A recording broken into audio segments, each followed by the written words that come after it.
संगमकालीन समाज। संगम साहित्य हमें दक्षिण के राजनैतिक, आर्थिक एवं सामाजिक स्थिति का बोध कराता है। इस साहित्य ने भारतीय साहित्य की न केवल धरोहर में वृद्धि की है, बल्कि तत्कालीन समाज का सही चित्रण प्रस्तुत करके भारतीय इतिहास में एक महत्वपूर्ण कड़ी का कार्य किया है।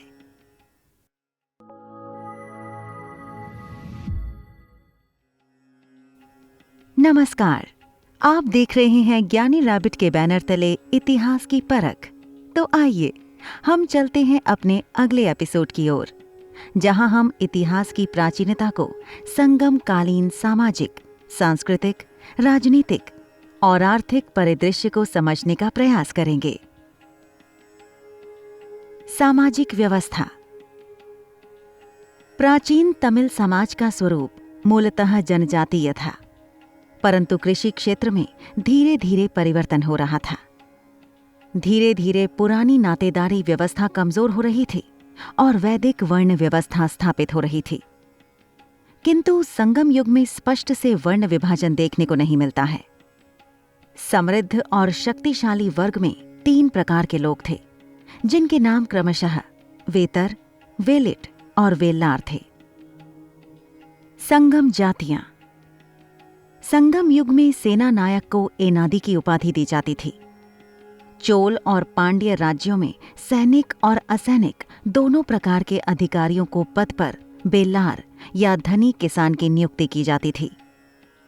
शासक वर्ग को अरसर कहा जाता था और इस वर्ग के लोगों के वेल्लारों से वैवाहिक संबंध होते थे। खेत मजदूर को केडेसियर कहा जाता था। खेत मजदूरों के लिए आटियोर और विलय वल्लार शब्द मिलते हैं।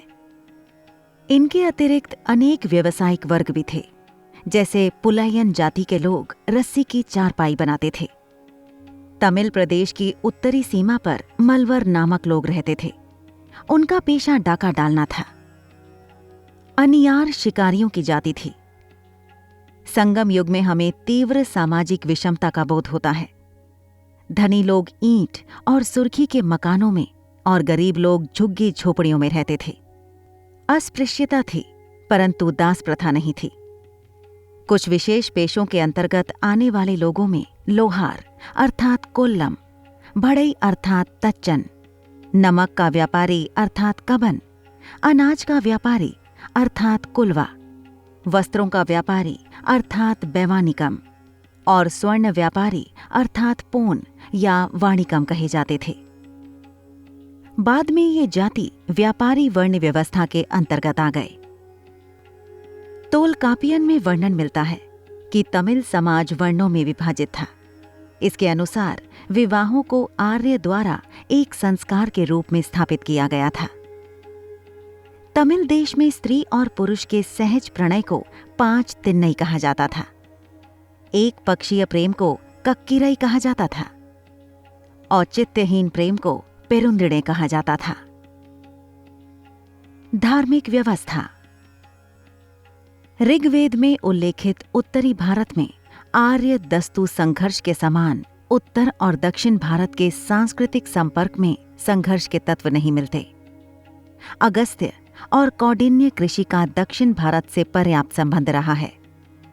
वहां अनेक मंदिर अगस्तेश्वर नाम से प्रसिद्ध हैं, जहां शिव की मूर्तियां स्थापित हैं।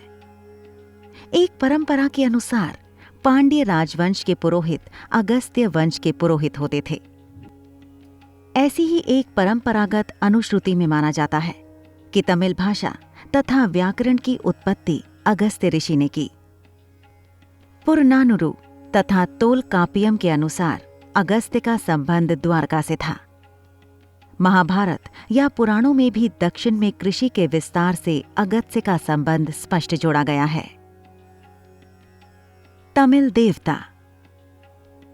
दक्षिण भारत में मुरुगन की उपासना सबसे प्राचीन है। बाद में मुरुगन का नाम सुब्रमण्यम हो गया और स्कद कार्तिकेय से इस देवता का एकीकरण हो गया। पुहार में इंद्र के सम्मान में उत्सव मनाया जाता था। कोरनाबाई विजय की देवी थी। मुरुगन शिकार के देवता थे। बहेलिये जाति के लोग कोरलई की उपासना करते थे और पशुचारक कृष्ण की पूजा करते थे। राजनीतिक व प्रशासनिक व्यवस्था। संगम युगीन शासन राजतंत्रात्मक तथा वंशानुगत था। राजा को मन्नम, वेंदन राजा का मुख्य आदर्श दिग्विजय प्राप्त करना, प्रजा को संतान रूप में स्वीकार करना तथा पक्षपात रहित होकर शासन करना था। सभा के लिए संगम साहित्य में मनरम शब्द मिलता है, जिसका शाब्दिक अर्थ है भवन। इससे संबंधित दूसरा शब्द पोडियाल मिलता है, जिसका अर्थ है सार्वजनिक स्थल। मनरम के अर्थ में अव्यय शब्द भी मिलता है। राजा अपनी सभा में प्रजा की कठिनाइयों पर विचार करता है। सर्वोच्च न्यायालय भी मनरम कहलाता था। राजा के जन्मदिन को पेरुनल कहा जाता था। राजमहल में एक विशेष प्रथा थी, जो करल मारम या कादी मारस कहलाती थी। इसके अंतर्गत प्रत्येक शासक अपनी शक्ति के प्रतीक में अपने राजमहल में महान वृक्ष रखते थे। पुरनानुरु में चक्रवर्ती राजा की अवधारणा मिलती है। राजकीय दरबार में सांस्कृतिक कार्यक्रमों पर विशेष ध्यान दिया जाता था। गायकों के गाने के साथ नर्तकियां नाचती थीं और उन्हें पानर या विडैयालिवर कहा जाता था। राजा की सहायता के लिए अधिकारियों का एक समूह होता था, जो 5 समूहों में विभाजित था, जबकि राज्य प्रशासनिक रूप से मंडलों में विभाजित था। मंडल नाडु या जिला में विभाजित था, नाडु उर या गांव में विभाजित था। समुद्र तटीय कस्बों को पतिनम कहा जाता था। बड़े गांव पेरूर, छोटे गांव सिरूर और पुराने गांव मुडूर कहलाते थे। राजकीय आय का मुख्य स्रोत कृषि था। तमिल प्रदेश अपनी उर्वरता के लिए प्रसिद्ध था। कावेरी डेल्टा बहुत उपजाऊ था। आबूर किलार के अनुसार एक हाथी बैठने की जगह में 7 व्यक्तियों का भोजन मिल सकता था।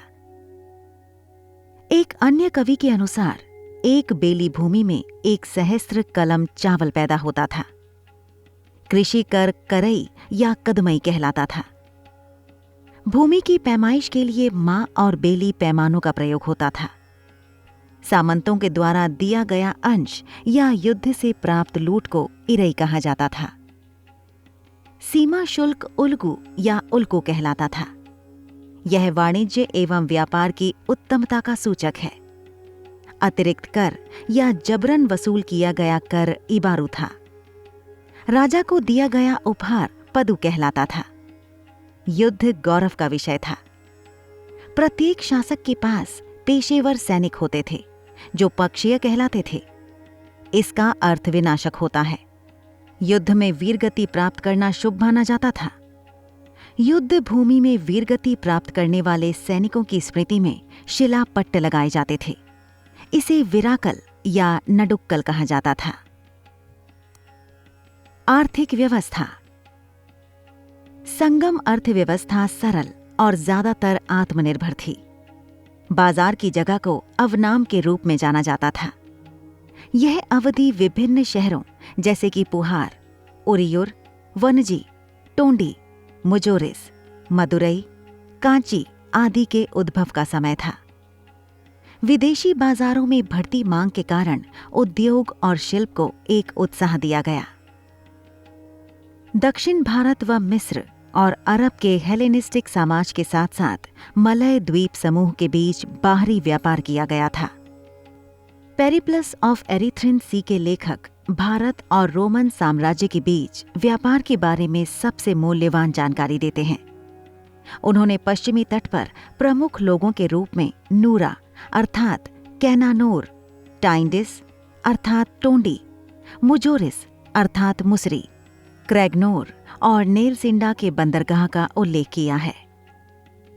संचार के विकास में 1 मील का पत्थर यूनानी नाविक हिप्लस द्वारा लगभग 46 से 47 ईस्वी में मानसूनी हवाओं की खोज थी। इससे व्यापार की मात्रा में वृद्धि हुई। सिंगल लॉन्ग से बने बड़े जहाज जिन्हें सांगारा कहा जाता था, जबकि बहुत बड़े जहाजों को कोलंडिया मेड वोएज कहा जाता था।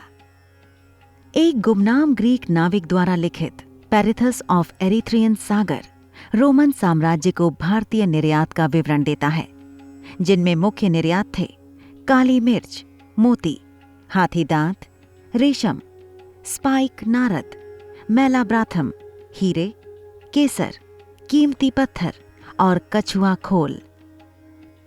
इसमें अरगरू अर्थात उरियुर का भी उल्लेख है।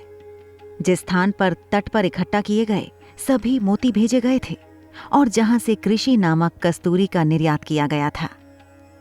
रेशम, जिसे भारतीय व्यापारियों द्वारा रोमन साम्राज्य को आपूर्ति की जाती थी, को इतना महत्वपूर्ण माना जाता था कि रोमन सम्राट ऑरेलियन ने इसे सोने में अपने वजन के लायक घोषित किया। मसाले के लिए रोमन की आवश्यकता पूरी तरह से स्थानीय आपूर्ति से पूरी नहीं की जा सकती थी। इसने भारतीय व्यापारियों को दक्षिण पूर्व एशिया के संपर्क में लाया।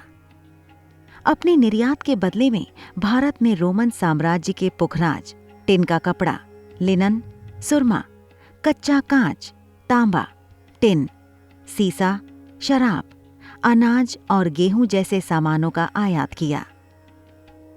रोमनों ने इंडिया वाइन एम्फोरा और रेड ग्लॉजेड एरेटीन वेयर का भी निर्यात किया, जो पौंडीचेरी के पास एरी केमेडू में पाए गए हैं। उन्होंने भारत को बड़ी संख्या में सोने और चांदी के सिक्के भी भेजे। उपहार के द्वारा आर्थिक पुनर्वितरण होता था। व्यापारिक लेन देन का सबसे सामान्य तरीका वस्तु विनिमय था। तमिल प्रदेश में वस्तु विनिमय प्रणाली में ऋण व्यवस्था नहीं थी। किसी वस्तु पर निश्चित राशि का ऋण लिया जा सकता था। बाद में उसी प्रकार तथा उसी मात्रा में वही वस्तु लौटा दी जाती थी। यह प्रथा कुरी टिरपरई कहलाती थी। विनिमय दर निश्चित नहीं थी। धान और नमक दो ही ऐसी वस्तुएं थीं जिसकी निश्चित विनिमय दर थी। धान की समान मात्रा के बराबर नमक दिया जाता था। दूरस्थ व्यापार। उत्तर भारत एवं सुदूर दक्षिण के बीच व्यापार की चर्चा चौथी ईसा पूर्व से ही ज्ञात होती है।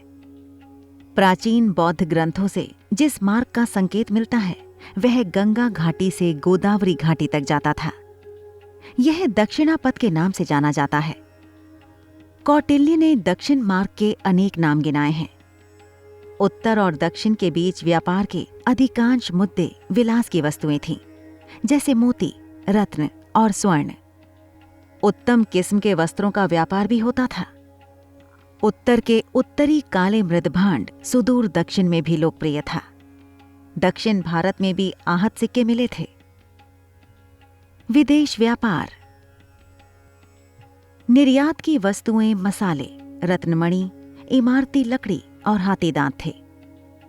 पेरिप्लस के अनुसार टिंडिस, मुज एमरिस, नेल्सिंडा पश्चिम समुद्र तट पर महत्वपूर्ण बंदरगाह थे। पेरिप्लस में अरगुडू या उरैयूर नामक स्थान की भी चर्चा करता है। यहां से अर्गटिक नामक मलमल का निर्यात होता था। लेखक आगे कहता है, मलमल बहुत बड़े पैमाने पर मसालिया में होता था। उत्तर में बसे प्रदेश दोसरने अर्थात उड़ीसा का विशेष उत्पादन हाथी दांत था। चोल राज्य में पुहार अर्थात कावेरी पट्टनम पांड्य युग में शालियूर और चेर राज्य में बंदर नामक बंदरगाह प्रमुख थे। चेरों की प्राचीन राजधानी करयूर अर्थात बंजीपुर से रोमन सामग्री प्राप्त होती है। मुजरिस में रोमन सम्राट अगत्य का मंदिर रोमनों के द्वारा बनाया गया था। विरुक्कामपलिया नामक स्थान चोर, चेर और पांड्य राज्य के संगम स्थल के रूप हैं। रोम के अतिरिक्त मिस्र, अरब, चीन और मालदीव के साथ व्यापार होता था। इस समय स्थल मार्ग से व्यापारिक कारवां का नेतृत्व करने वाले सार्थवाहकों बासा तुस्बा एवं समुद्री सार्थवाहकों माना निकम कहा जाता था। सिक्के। प्राचीन तमिल साहित्य में कुछ सिक्कों की भी जानकारी मिलती है। उदाहरण के लिए काशु, कनम, पोन और वेनपोन। दस्तकारों को अपने उत्पादों पर शुल्क देना पड़ता था। उसे कारुकारा कहा जाता था। धन्यवाद। ये एपिसोड हमारे व्यूअर को कैसा लगा हमें कमेंट करके बताएं और साथ ही चैनल को सब्सक्राइब करते हुए बेल आइकन के बटन को प्रेस कीजिए, जिससे हमारे नेक्स्ट एपिसोड की नोटिफिकेशन सबसे पहले आप तक पहुंचे। और इस एपिसोड से जुड़े बोनस पॉइंट्स के लिए डिस्क्रिप्शन बॉक्स में जरूर जाएं, जहां हमने अपने प्रयास से सभी तथ्यों को क्रमबद्ध रूप में प्रस्तुत कर दिया है। नमस्कार।